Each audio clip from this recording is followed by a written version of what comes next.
Razakar files Telangana చరిత్రను వక్రీకరిస్తున్నది. తమ స్వార్థ రాజకీయ ప్రయోజనాల కోసం ఆర్ఎస్ఎస్, బీజేపీ విడుదల చేసిన చిత్రం రజాకార్. తెలంగాణ సాయుధ రైతాంగ పోరాటం భూస్వాముల దగ్గర, జమీందారుల దగ్గర వెట్టి చాకిరీకి వ్యతిరేకంగా మొదలైంది.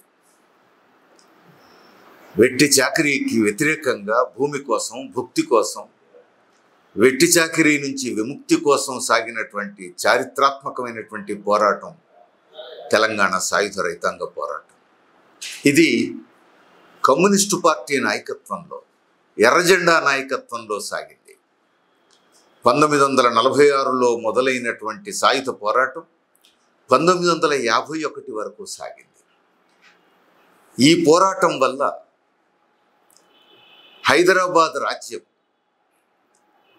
భారత యూనియన్లో విలీనం కాక తప్పని పరిస్థితి ఏర్పడ్డది. తెలంగాణలో పేద రైతాంగం పోరాటం మొదట ఆంధ్ర మహాసభ నుంచి పుట్టింది. కమ్యూనిస్టు పార్టీ ఆంధ్ర మహాసభ నుంచి పుట్టింది.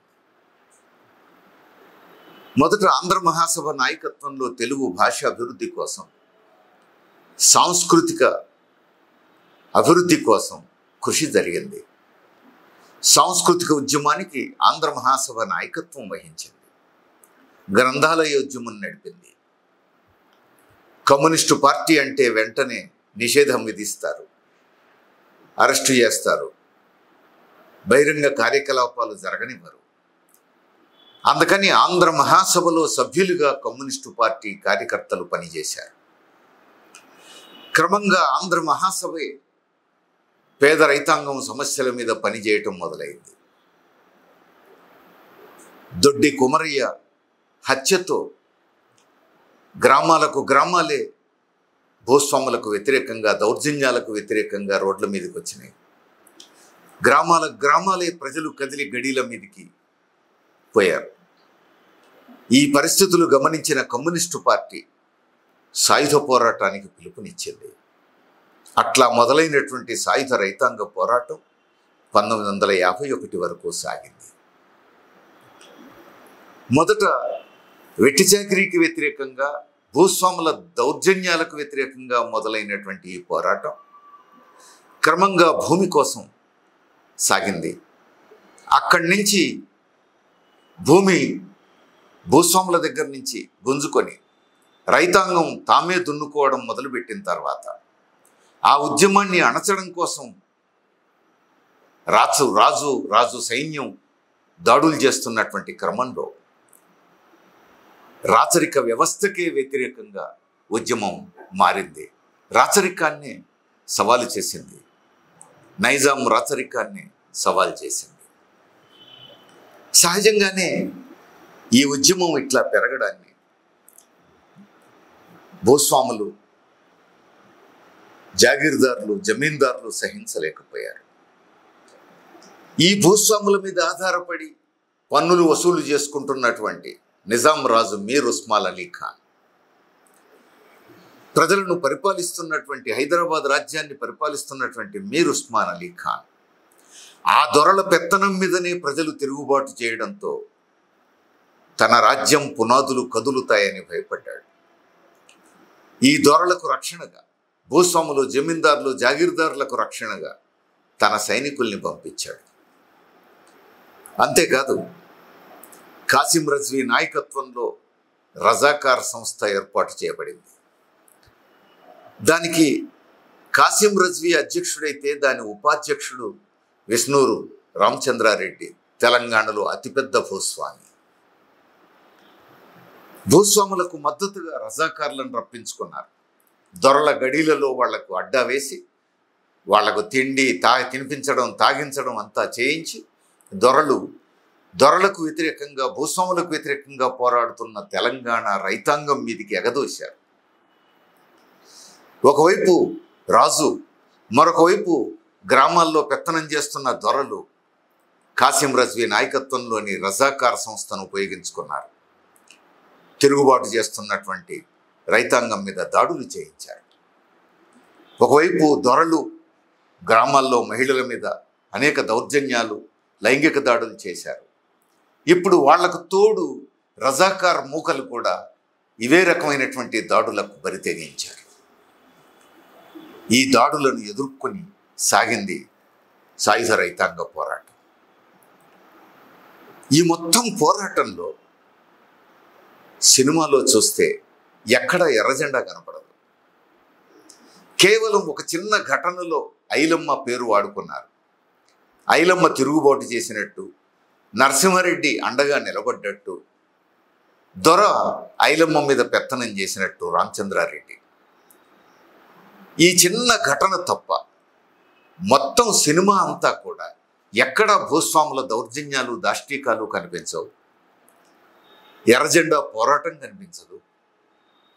జమీందారుల మీద, గడీల మీద తిరుగుబాటు కనిపించదు. ఒక్క గడి కూడా చూపించలేదు అని అంటే మొత్తం చరిత్రను ఎంత వక్రీకరించిందో మనం అర్థం చేసుకోవచ్చు. మొత్తం సినిమా దేని చుట్టూ తిరిగింది? నిజాం రాజు తుర్కిస్తాన్ స్థాపించడం కోసం ప్రయత్నం చేస్తే హిందువులందరినీ ముస్లింలుగా బలవంతంగా మతమార్పిడి చేయిస్తుంటే హిందువులు తిరుగుబాటు చేసినట్టుగా మొత్తం సినిమాను చూపించారు. అంటే మొత్తం చరిత్రను 100% వక్రీకరించారు. చరిత్రనే మార్చేశారు.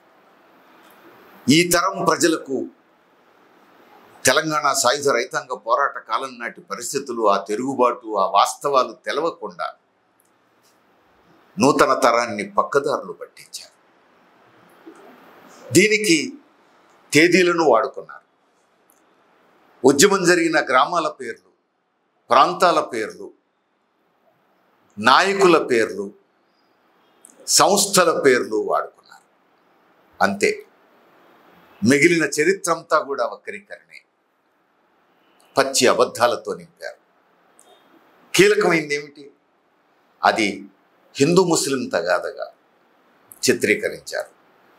రజాకారుల దౌర్జన్యాలకు వ్యతిరేకంగా హిందువుల తిరుగుబాటుగా చిత్రీకరించారు. అసలు రజాకారులు వచ్చిందే భూస్వాములను రక్షించడానికి. భూస్వాములంతా హిందువులు. రజాకారులను రప్పించింది భూస్వాములు. రజాకార్ సంస్థకు ఉపాధ్యక్షుడు రామచంద్రారెడ్డి పెద్ద భూస్వామి, ఆయన హిందువు. ఈ భూస్వాములకు అండగా నిలిచింది రాజు ముస్లిం. ఇక్కడ హిందూ ముస్లిం సమస్య ఎక్కడుంది? అసలు ఈ రాచరికాన్ని సవాలు చేసినటువంటి జర్నలిస్టు షోయబుల్లా ఖాన్ ఉర్దూ పత్రికల్లో రాచరికాన్ని సవాలు చేస్తూ వార్తలు రాశాడు, కథనాలు రాశాడు. అందువల్ల షోయబుల్లా ఖాన్ను నడి రోడ్డు మీద హైదరాబాద్ నడిబొడ్డున కాచిగూడ చౌరస్తా దగ్గర రజాకార్ మూకలు కాళ్ళు చేతులు నరికి చంపారు. హత్యకు గురైంది షోయబుల్లా ఖాన్, ముస్లిం. హత్య చేసింది రజాకార్ మూకలు, ముస్లిమ్స్. ఇక్కడ హిందూ ముస్లిం సమస్య ఎక్కడుంది? ఈ రాచరికానికి వ్యతిరేకంగా, ఈ దొరల దౌర్జన్యాలకు వ్యతిరేకంగా జరుగుతున్న పోరాటానికి నాయకత్వం వహించినటువంటి కమ్యూనిస్టు యోధుల్లో మగ్దుమ్ మొహియుద్దీన్ ఒకడు, గొప్ప కవి, రచయిత. మరి ఆయన ముస్లిం. ఇక్కడ హిందూ ముస్లిం సమస్య ఎక్కడుంది? సమస్య హిందూ ముస్లిం సమస్య కాదు. అసలు ఈ పోరాటంలో మొట్టమొదట భూస్వాముల దౌర్జన్యాలకు బలైంది బందగి ముస్లిం. బందగిని హత్య చేసింది హిందూ భూస్వామి. ఈ భూస్వామికి అండగా నిలబడింది రాజు ముస్లిం. ఈ ఉద్యమం స్వభావమే భూస్వాములకు, జమీందారులు, జాగీర్దారులకు వ్యతిరేకంగా సాగిన పోరాటం. భూమి కోసం, భుక్తి కోసం, వెట్టి చాకిరీ నుంచి విముక్తి కోసం సాగిన పోరాటం. ఇలాంటి పోరాటాన్ని పూర్తిగా వక్రీకరించి మతం రంగు పులిమారు. ఇక్కడ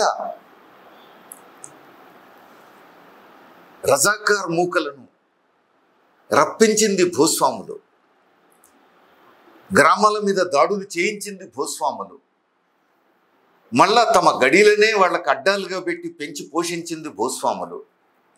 కానీ ఈ మొత్తం భూస్వాములకు వ్యతిరేకంగా జరిగిన పోరాటాన్ని మసిబూసి మారేడుకాయ చేసి రజాకార్ మూకలను భూస్వాములే ప్రజల మీదకి ఎగదూసిన విషయాన్ని చూపించకుండా దీని నుంచి రజాకార్ను పూర్తిగా విడగొట్టి కేవలం అవి మతపరమైనటువంటి దాడులుగా మాత్రమే చూపించి సమస్యను మతపరమైనటువంటి సమస్యగా చిత్రీకరించారు. ఇంతకంటే దుర్మార్గం ఇంకొకటి లేదు. అది పుచ్చలపల్లి సుందరయ్య నాయకత్వంలో సాగిన పోరాటం. రావి నారాయణ రెడ్డి, భీమిరెడ్డి నరసింహారెడ్డి, దేవులపల్లి వెంకటేశ్వరరావు, బద్దం ఎల్లారెడ్డి, ఆరుట్ల కమలాదేవి, మల్లు స్వరాజ్యం ఇలాంటి ఎంతోమంది యోధాన యోధుల నాయకత్వంలో సాగినటువంటి మహోద్యమం అది. ఇలాంటి పోరాటాన్ని కేవలం అసలు ఉద్యమంతో ఏమాత్రం సంబంధం లేనటువంటి చిన్న చిన్న సంస్థలతో వాళ్ళ కార్యకలాపాలతో సమానంగా ఒకే ఘటన కట్టారు. ఒకచోట తెలంగాణలో పెద్ద ఉద్యమం సాగుతున్నట్టుగా మున్షి సర్దార్ పటేల్కు చెప్పినట్టు చూపించారు. ఆ సందర్భంగా ఏమన్నారు? కమ్యూనిస్టులు, వందే మాతరం, అట్లానే ఆంధ్ర మహాసభ, ఆర్య సమాజం ఇట్లాంటి కొన్ని సంస్థలు పోరాడుతున్నాయి అని ఒక వాక్యంగా చెప్పారు. అసలు కమ్యూనిస్టు పార్టీ, ఆంధ్ర మహాసభ తప్ప ఈ పోరాటంతో మిగతా సంస్థలకు సంబంధం లేదు. స్టేట్ కాంగ్రెస్ పేరు కూడా వాడుకున్నారు. స్టేట్ కాంగ్రెస్కు ఈ ఉద్యమంతో సంబంధం లేదు. స్టేట్ కాంగ్రెస్ పేరుతో కొంతమంది సంస్థను ఏర్పాటు చేశారు. కానీ అఖిల భారత స్థాయిలో కాంగ్రెస్ నాయకత్వం స్పష్టమైన నిర్ణయం చేసింది. రాజులు పరిపాలిస్తున్నటువంటి రాజ్యాలలో ఎక్కడ కూడా కాంగ్రెస్ పార్టీ పనిచేయొద్దు, ఉద్యమం నిర్మించొద్దు అని నిర్ణయం చేసింది. అందువల్ల హైదరాబాద్ రాజ్యంలో స్టేట్ కాంగ్రెస్ నాయకులు ఏ పోరాటం చేయలేదు. అందుకని పచ్చి అబద్ధాల పుట్టగా ఈ సినిమా మనకు కనిపిస్తుంది. దీంట్లో మొత్తం సర్దార్ పటేల్ నాయకుడుగా చూపించారు, ఒక హీరోగా చూపించారు. సర్దార్ పటేల్ పాత్ర ఏమిటి? సర్దార్ పటేల్ భారతదేశానికి, స్వతంత్ర భారతదేశానికి హోంమంత్రి, ఆనాడు ప్రధానమంత్రి నెహ్రూ. ఇక్కడ సాయుధ పోరాటం సాగుతున్న సమయంలోనే 1947 ఆగస్టు 15న బ్రిటిష్ ఇండియాలో స్వతంత్ర భారతదేశం ఒకవైపు, స్వతంత్ర పాకిస్తాన్ ఒకవైపు ఏర్పడ్డాయి. తెల్లదొరలు ఇక్కడికి వచ్చినప్పుడు అనేక రాజ్యాలను ఆక్రమించుకున్నారు. తెల్లదొరలు రాకముందు ఇక్కడ భారతదేశం కానీ పాకిస్తాన్ కానీ అలాంటి పేర్లతో దేశాలు ఏమీ లేవు కదా, అన్ని రాజుల రాజ్యాలే కదా. ఇక్కడనే కాదు, ప్రపంచం అంతా అంతే, రాజులు రాజ్యాలు. బ్రిటిష్ తెల్లదొరలు ఇక్కడికి వచ్చి అనేక రాజ్యాలను ఆక్రమించుకున్నారు. వాళ్ళు ఆక్రమించుకున్నటువంటి ప్రాంతానికి బ్రిటిష్ ఇండియా అని పేరు పెట్టి పరిపాలించుకున్నారు. ఆ బ్రిటిష్ ఇండియాలో స్వాతంత్రోద్యమం సాగింది. అది కూడా ఇండియన్ నేషనల్ కాంగ్రెస్ ఒకవైపు, భారత కమ్యూనిస్ట్ పార్టీ ఇంకొక వైపు, ముస్లిం లీగ్ ఒకవైపు, ఈ 3 ప్రధానమైనటువంటి సంస్థల నాయకత్వంలో ఆ ఉద్యమం సాగింది. వీటికి తోడు అనేక మన్యం వీరులు, గదర్ వీరులు, ఇంకా అనేక సంస్థలు, చిన్న చితక సంస్థలు, నాయకులు ఆ ఉద్యమంతో ఆ ప్రవాహంలో ఉన్నారు.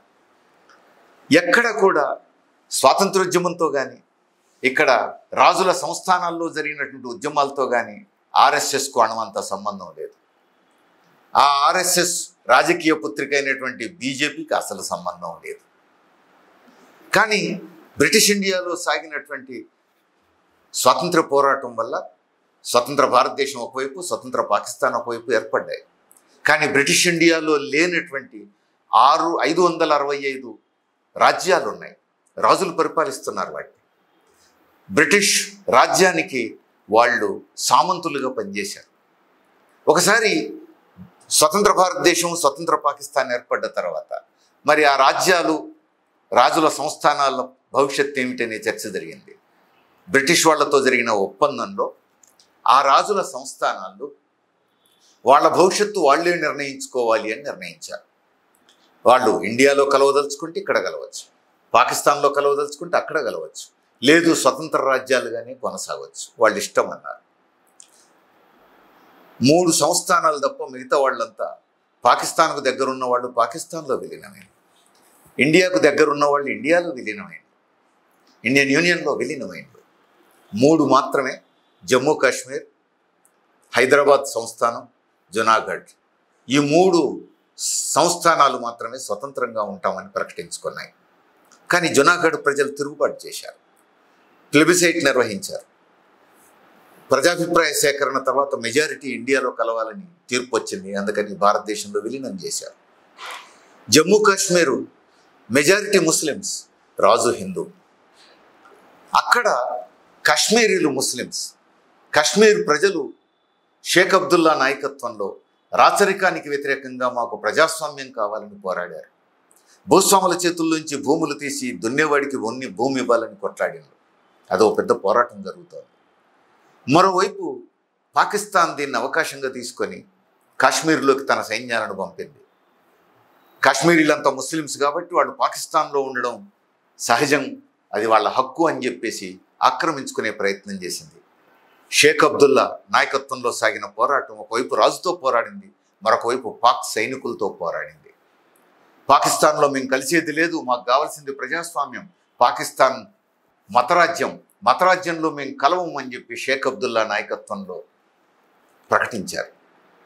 ఈ స్థితిలో ఇటు షేక్ అబ్దుల్లా నాయకత్వంలో పోరాటం, అటు పాకిస్తాన్ సైనికుల్ని తట్టుకోలేక రాజు కాశ్మీర్ నుంచి పారిపోయి జమ్మూకు వచ్చాడు. నెహ్రూ సహాయం కోరాడు. నెహ్రూ ప్రభుత్వం ఒకటి స్పష్టంగా చెప్పింది, మీదో స్వతంత్ర దేశం, మాదో స్వతంత్ర దేశం, పాకిస్తాన్ ఒక దేశం, వాళ్ళు మీ దేశం మీదకి వస్తున్నప్పుడు మేమెట్లా జోక్యం చేసుకుంటామని ఒక ఒప్పందం ఉంది మనకు. మీరు భారతదేశంలో విలీనం కావడానికి సిద్ధంగా ఉంటే, విలీనం అయితే అప్పుడు మా దేశం అవుతుంది కాబట్టి మేము వచ్చి పాకిస్తాన్ని ఎదుర్కోవడానికి అవకాశం ఉంటుంది అని నెహ్రూ చెప్పినప్పుడు ఆ బార్గెనింగ్లో జమ్మూ కాశ్మీర్ రాజు అంగీకరించాడు. భారతదేశంలో విలీనం చేస్తూ ప్రకటించాడు. అప్పుడు ఇండియన్ సైన్యాలు పోయి పాకిస్తాన్ని ఎదుర్కొన్నాయి. ఆ విధంగా పాకిస్తాన్కు భారతదేశానికి మధ్య ఒక ఒప్పందం, తాత్కాలిక ఒప్పందం జరిగింది, యుద్ధ విరమణ జరిగింది. అక్కడి నుంచి అదే నెలలో వచ్చి హైదరాబాద్ రాజ్యం ప్రభుతోటి, రాజుతోటి సర్దార్ పటేల్ నాయకత్వంలో ఉన్నటువంటి హోంశాఖ, భారత ప్రభుత్వం యథాతథ ఒప్పందం చేసుకుంది. అంటే బ్రిటిష్ వాళ్ళతో జరిగిన ఒప్పందం కొనసాగింపే.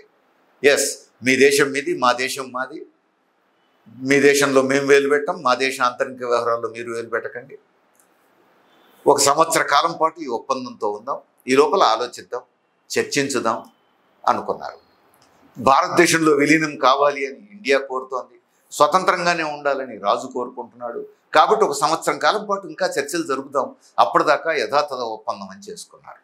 ఈ ఒప్పందం జరుగుతున్న సమయంలో తెలంగాణలో వీరోచితమైనటువంటి సాయుధ రైతాంగ పోరాటం జరుగుతుంది. నెహ్రూకు తెలుసు, సర్దార్ పటేల్కు తెలుసు.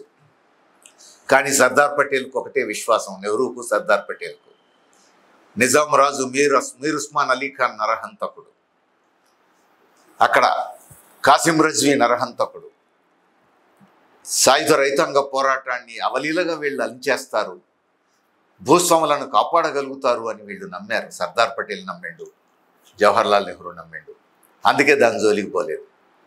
కానీ ఆ తర్వాత 1948 సెప్టెంబర్కి వచ్చేటప్పటికే ఇక్కడ ఉద్యమం మహోధృతమైన స్థాయికి చేరుకుంది. నిజాం రాచరికం సింహాసనం కదిలే పరిస్థితి ఏర్పడ్డది. ఇంకేమాత్రం ఆలస్యం చేసినా రాచరికం కూలిపోతుందనే పరిస్థితి ఏర్పడ్డది.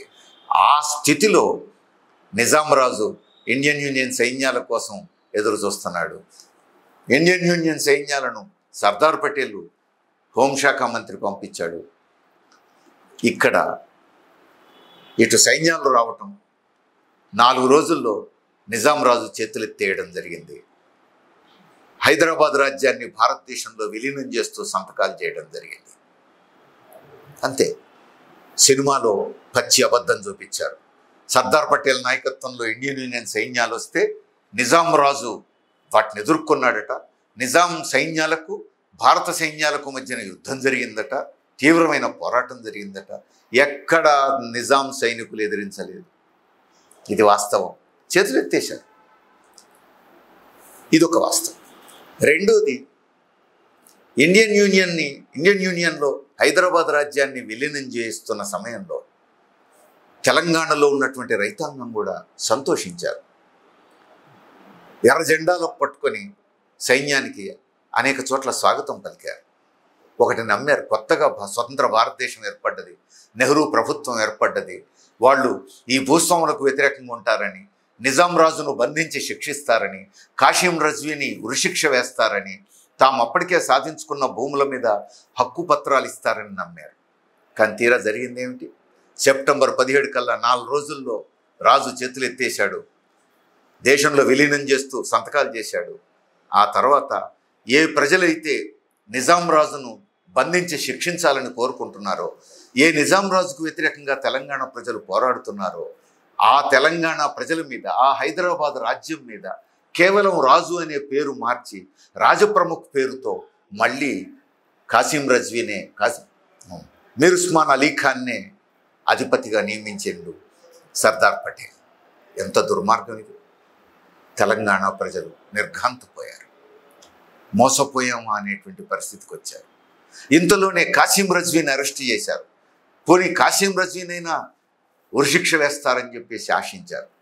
కానీ కాసిం రజ్వీని కొద్ది కాలం జైల్లో ఉంచి సకల మర్యాదలతో, సకల సౌకర్యాలతో విమానం ఇచ్చి పాకిస్తాన్కు పంపించి రక్షించారు. అంటే నరహంతకులైనటువంటి రాజును రాజప్రముఖగా నియమించి అదే హైదరాబాద్ రాజ్యం మీద అధిపతిగా పెట్టారు. మరో నరహంతకుడు కాసిం రజ్వీని సకల మర్యాదలతో పాకిస్తాన్కు పంపి రక్షించారు. మూడవ పని ఏం చేశారు?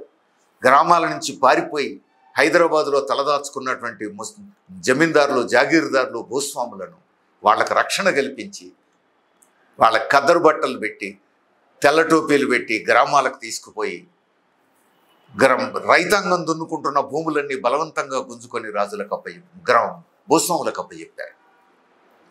తమ భూముల్ని తాము కాపాడుకునే ప్రయత్నం చేస్తున్న రైతాంగం మీద ఇండియన్ యూనియన్ సైన్యాలు భయానకమైనటువంటి దాడులు చేసినాయి. అప్పటిదాకా భూస్వాములు, రజాకారులు చేసిన దాడులు ఇప్పుడు ఇండియన్ యూనియన్ సైన్యాలు కూడా చేసినాయి. మహిళల మీద లైంగిక దాడులు చేశారు, ఆస్తులు ధ్వంసం చేశారు, ఇండ్లు తగలబెట్టారు, దోపిడీలు చేశారు. సాధారణ ప్రజలు, రైతాంగం ఆశించిన దానికి పూర్తి భిన్నంగా జరిగింది. ఇండియన్ యూనియన్ సైన్యాలు వచ్చి దొరలు, అటు రజాకారులు చేసిన పనులే వీళ్ళు చేస్తూ ఉండడంతో రైతాంగం ఆందోళన చెందారు. తాము అప్పటికే అనుభవిస్తున్నటువంటి భూమిని రక్షించుకోవడం కోసం సాయుధ పోరాటం కొనసాగించాల్సి వచ్చింది. అట్లా 1951 అక్టోబర్ దాకా సాగింది. చివరకు 1951 అక్టోబర్లో నెహ్రూ ప్రభుత్వంతో జరిగిన ఒప్పందం మేరకు పోరాట విరమణ జరిగింది. భూ సంస్కరణలు తామే అమలు జరుపుతామని నెహ్రూ వాగ్దానం చేశాడు. దున్నుకుంటున్నటువంటి కౌలుదారులకు హక్కు పత్రాలు ఇస్తామని, కౌలుదారీ చట్టం తెస్తామని వాగ్దానం చేశాడు. మహిళలకు భద్రత కల్పిస్తామని, కనీస వేతనాలు అమలు జరుపుతామని, వృత్తులకు భద్రత కల్పిస్తామని, ప్రజాస్వామ్య హక్కులు అమలు జరుపుతామని చెప్పి వాగ్దానం చేశారు. ఇలాంటి వాగ్దానాల మేరకే కమ్యూనిస్ట్ పార్టీ నాయకత్వంలో సాగుతున్న సాయుధ రైతాంగ పోరాట విరమణ జరిగింది. ఇది చరిత్ర. ఈ మొత్తం చరిత్రకు మసిబూసి మారేడికాయ చేసి చివరకు ప్రధానమంత్రి నెహ్రూను కూడా అత్యంత అవమానకరంగా చిత్రీకరించారు ఈ సినిమాలో.